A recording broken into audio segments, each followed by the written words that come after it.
This is Mission Control Houston. Our flight dynamics officer says that burn is good.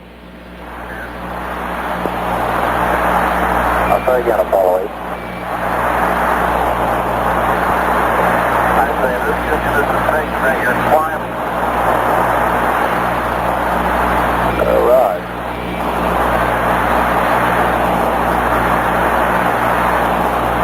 What's this going on here? I'll give you a minute.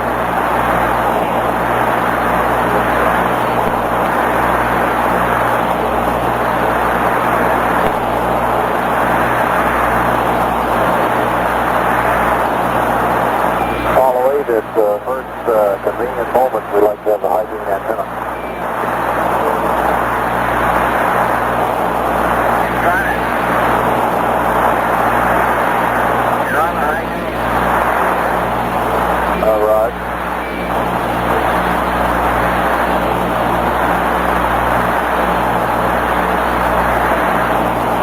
They want that particular antenna because they can send back the electronic data much more rapidly with it than they can with the others. We might also get some better communication too, Frank. Mm-hmm. Right now it's a little spotty. It's not the best. The immediate job for these men we're watching is to reduce all that data now and see that these men are on the precise trajectory that they need to bring them back into Earth. Well, they burned according to what they had planned about 5 seconds longer. But of course they had 3 opportunities, 3 scheduled opportunities between now and landing to compensate and adjust for any variations in the trajectory that might have caused or might cause. Right you are. I suspect that very shortly now, though, they will be given from Mission Control some word on just how well they succeeded in putting themselves into that trajectory on that corridor coming back toward Earth.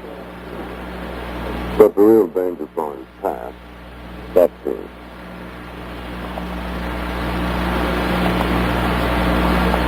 And are taking a good close look at a great many bits of information and putting them all together. In this scene as we see it, by the way, the flight director is Milton Windler. He would be over to the right of our picture. Third row, actually, of the console. He's just about out of the picture. You can see some of the men there looking back toward his position right now. That's the man running the show at the moment.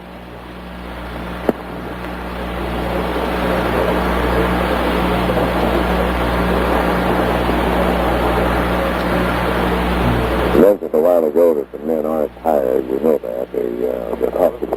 Control. We continue to get a great deal of noise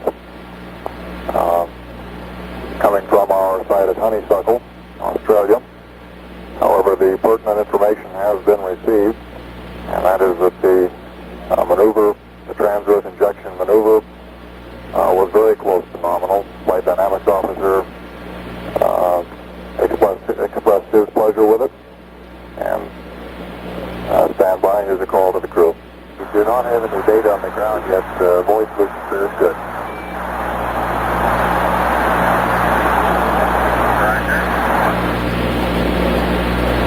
Well, now that it's passed, we can say that the really scary part of this mission, or one of them, was that for some reason, mechanical failure or other, they were unable, might have been unable to get out of orbit around the moon, which would have meant, had it happened, that they were trapped there, beyond help, beyond rescue, and trapped forever. But they're out and on their way back to Earth. Well, they're on their way home. The most critical maneuver of several critical maneuvers on this mission came off almost precisely as scheduled. We had a little pause as we came around the horizon of the moon, something like 4 minutes before they said anything to us. And the first voice we heard was Jim Lovell saying, "Please be informed there is a Santa Claus." That came by way of a tracking station in Australia. The manned spaceflight tracking network for the Apollo missions includes 14 ground stations, as well as 4 ships and 8 specially built airplanes.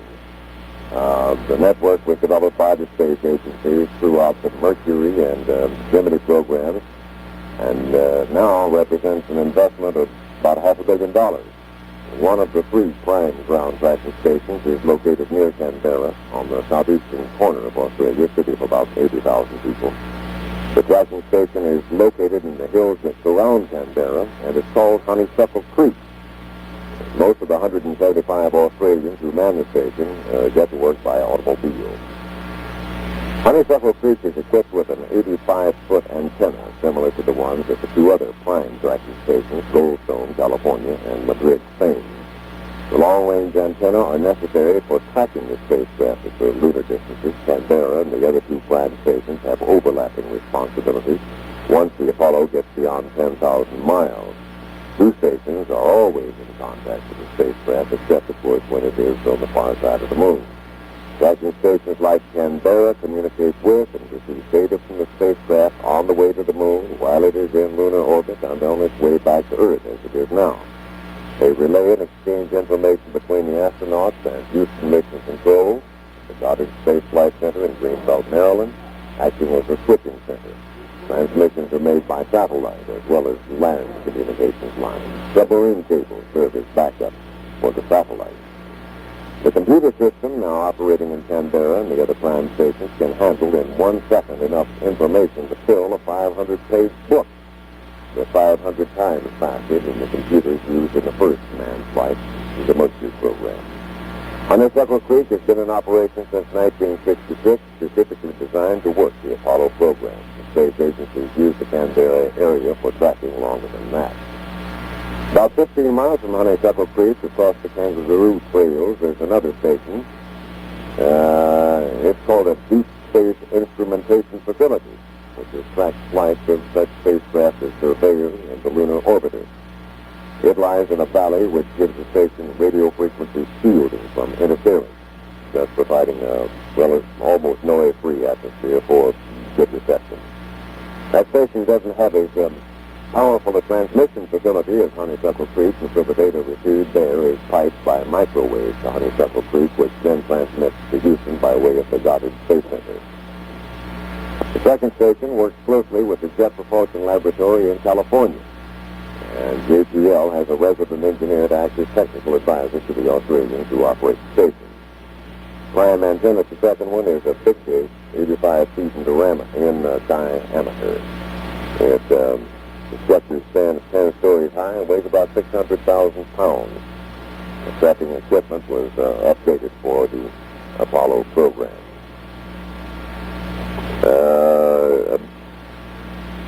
One little note, Mission Control has said that a mid-course correction of 4 feet per second will put them on target. And that will be at 15 hours after the time they started their homeward journey. So by burning them 5 seconds long, now they've got to change the course by only 4 feet per second. David? Target being South Pacific, or the Pacific south of Hawaii. And the target time is, 11 a.m. 10:54 a.m. Eastern Time. Friday, right? Right.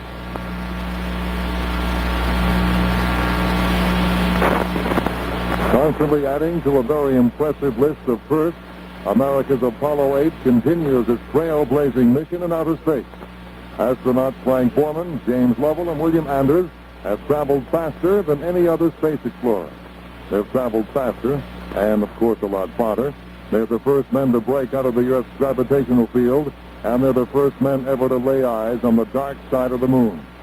According to Anders, the dark side of the moon looks pretty beat up, or as he put it, like a sand pile my kid's been playing with a long time. Lovell reports he's picked out a likely landing spot for future lunar explorers, and Commander Borman has radioed a special Christmas prayer back to Earth. Apollo 8 is slated to make 10 low orbits of the moon before finally heading back toward home early tomorrow. All live telecast. This Earth, this good Earth, as spacecraft Commander Frank Borman called it. The Earth from 97,000 miles out in space as Apollo 8 sped through the cold farewell live telecast. This Earth, this good Earth, as spacecraft Commander Frank Borman called it. The Earth from 97,000 miles out in space as Apollo 8 sped through the cold blackness and burning sunlight. Halfway home, the moon over their shoulders, and their historic 20 hours of lunar orbit, a landmark in man's exploration. Frank Borman flicked the live camera switch on. The telephoto lens centered on the sunlit Americas and big clouds over the Atlantic as the astronauts sent their final TV message. This view from Earth with a telephoto lens at some 97,000 nautical miles. On the Earth, you're so far out in space. I think I must have the feeling that the travelers, the old sailing ships used to have. Flying a critical 6.5-degree pitch angle and must stay on it to safely re-enter and land in the right area. The re-entry is automatic and everything's working all right now, and Borman can do it manually with little trouble if he has to. They'll roar back in from space over India and Red China, and then Apollo 8's course goes south toward a landing 1,000 miles southwest of Hawaii. The aircraft carrier Yorktown, the prime recovery ship, is standing by to pick them up. They'll land about 45 minutes before daybreak and stay in the spacecraft until sunup. As of now, the weather for recovery is good. Some broken clouds and 4-foot seas. No real problems expected. Borman, Lovell, and Anders are trying to get as much rest as possible tonight to be ready for tomorrow morning's landing. The G-spike at LC. Just under 7 Gs. We would estimate they're down to the 180,000-foot point. Flattening out and actually beginning to ascend slightly. They should be, their heat rate will dramatically recede, but they'll still maintain a large heat load. It's barely 5,000 degrees out on the leading edge of the heat shield. At 7 Gs, a man weighing 180 pounds feels that if he weighs 1,260 pounds.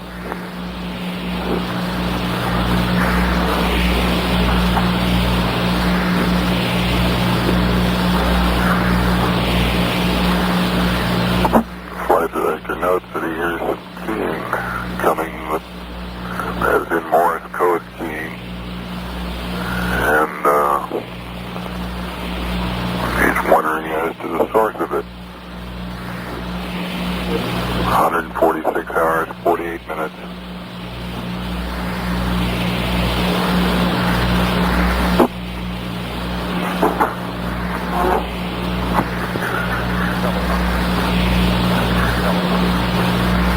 Good to see you. All right, quick. Curves put the spacecraft down about 35 to 36 miles. We're talking... Yep. He has sighted. Yes, he has. Captain Markham.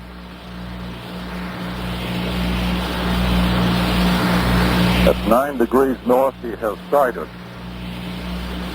The captain is now reporting to the dispatcher, Jim Lyons, that he has sighted the burn. He's probably the first one that's ever seen this happen. It's at 9 degrees to the north. It is passing below him. It is passing directly in front of him, almost into the impact area.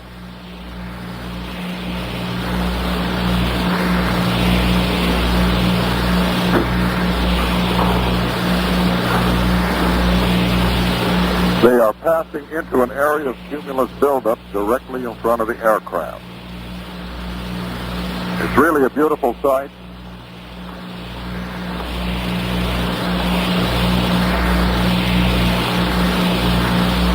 There is a streamer about 100 miles in length behind the craft as it descends through the atmosphere into the impact zone.